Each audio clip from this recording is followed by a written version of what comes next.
Hello friends, welcome to channel 3D. Today we are taking you to show Al-Khara mountain in Al-Hasa, the heritage and natural wonder of Saudi Arabia.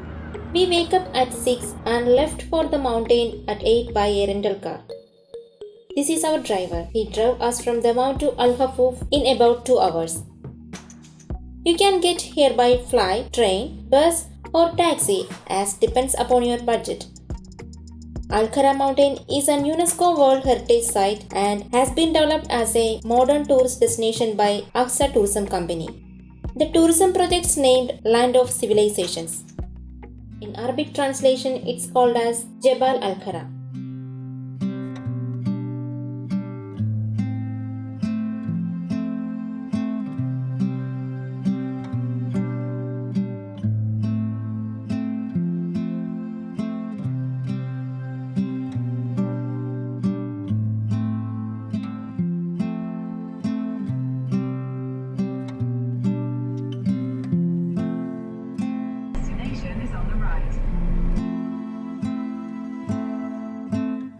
After a security check, we went to the ticket counter where we have to pay 50 riyals as entry fee for per person and then headed towards museum located on the first floor.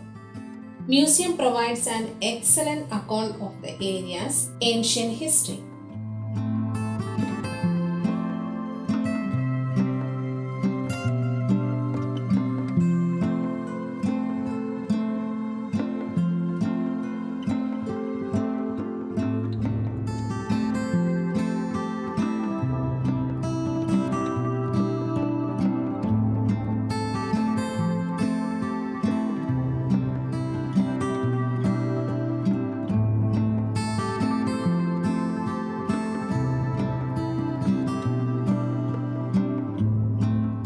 After the historical views from the museum, we entered to the stone-paved walkway through this door which led into the caves. On both sides of these walkways are beautifully displayed plaques engraved with Quran verses. The early morning sun hits the rocks and rebounds, giving the vibrant color contrast. The sun hit the rocks, reflects the beaming sun like a gloss, creating a white appearance that adds to the mountain's charisma more. So, visitors should remember to bring sunglasses. From this temperature, when we are entering to the caves, we will get an experience of entering to an air-conditioned room. The waves are characterized by moderate temperatures, which is relatively constant along the year, comparing to the temperature outside the caves or at its outer surface, which gives the feeling that the inside cave is warmer during the winter and cool in the summer. The reason of the regular temperature is the thermal insulation of the rocks and the caves are not exposed to direct sun. Also causes of cool airflow is the temperature difference between inside the cave and outside. Al-Khara mountain is a natural wonder famous for its caves, which have walkways and iron railing a few meters inside for the public to enter safely. A tall and linear cave passage, a major cave entrance with the labyrinths of the pathways inside. Jebel Al-Khara has almost vertical cliffs and steep walled caves. This magnificent limestone mountain, standing at about 210 meters above the sea level. At first glance, you may assume that Al-Khara mountain is just an ordinary mountain, but there is so much more to it than you might expect. Inside the cave, sunlight finds its way in. Until recent times, it have been believed that local inhabitants had been making use of these caves for various reasons, which includes Quran classes for children and wedding venues. When it comes to history, this mountain offers plenty. Archaeologists uncovered evidence of ancient settlements around the area dating back to 5000 BC. There are a handful of other legends that are popular among tourists. For example, there are tales of the area playing a role during the times of Adam and Prophet Ibrahim. Some also believe that Judas came to what is now known as the cave Judas Cave, where he had committed suicide for betraying Jesus. This is a very nice and well managed place. Hill around Jabal Kara have amusing shapes, size and of course color. You can take a lot of photos and can enjoy walk inside caves. Morning and evening provide best time for a photographer to sketch this landscape. We took a lot of photos from here and you can see professional photographers here with lights and cameras to take pictures of us in various poses, which charge from 25 riyals or more. Al Khara Mountain, it is located some 15 kilometers east of Al Hafuf. Al Hafuf lies about 140 kilometers south of Dammam and 300 kilometers east of Riyadh. Jabal Khara is well known for its intricate natural caves and is a major tourism attraction in the eastern province of Saudi Arabia. Not to mention a bird watching hotspot during migration season with Eurasian hoop, bee-eaters, nightingales and bulbuls all known to visit.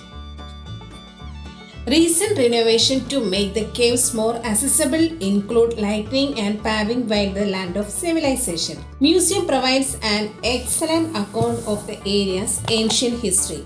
Stories of local legends include the mountain's remote role in the lives of Dilmun kings, Prophet Ibrahim. An accompanying cast of carved structures relating to the story of Adam can be found outside, while in-depth information about Al-Hassa's feats of farming and irrigation also. It is believed that marine erosion in a sea cliff setting was responsible for development of caves in the Jabal. The complex opens at 8 am every morning, closing at 9 pm through the week and 10 pm at the weekends. The entrance fees is 50 riyals for adults and it is free for children. Coming back from the cave views, we went to a gift shop and souvenir shop.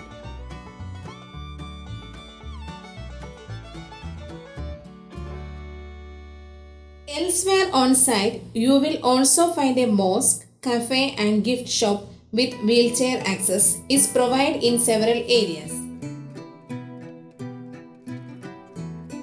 Thereafter, we ordered lemon mint juice from this cafe shop and relaxed here for a while.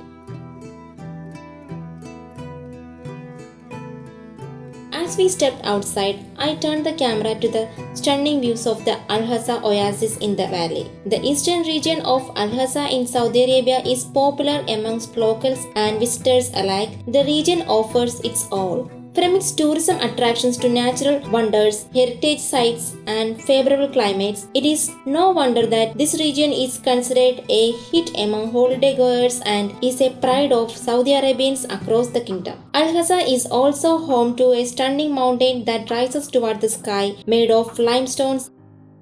We get down from here and decide to visit nearby Ibrahim Palace too. According to Google, the palace is half an hour away from here. There are palm cultivated areas, water canals and houses on both sides of these roads. Al-Hassa's estimated 3 million palm trees and producing 5 tons of world's best halas dates every day. The true miracle of terrain can be fully appreciated, give an understanding of how the villages branching off the mountain like friends have sustained life for millennia. These palms, their fruits and reservoirs of crystalline freshwater running underneath the oasis are the reason that Al-Hassa was able to house civilization that predated Islam, with archaeological evidence of some of the oldest settlements in the Arabian Peninsula dating as far back as 5000 BC. We move forward by seeing all the landscapes of Al-Hassa. Now we reached the front of the Ibrahim Palace. But unfortunately, when we reached here, we could see these places surrounding walls and closed doors only.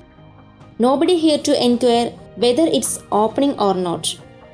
We came here as Google said it was open, but this time Google cheated us, guys.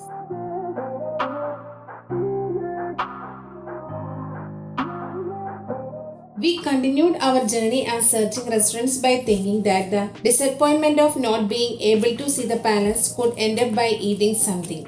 Unfortunately, the journey ended up in a restaurant in Dammam without seeing any restaurants throughout our ways, Al-Hassa and Hofruf. Finally, we had lunch and dinner together here in Dammam. The channel 3T continues its journey by saying goodbye to Jabal Al Khara, which gives us the opportunity to see and experience the most unforgettable moments. Hope you all enjoyed these videos. Then stay tuned for the next awesome videos. Bye bye until then. Thank you.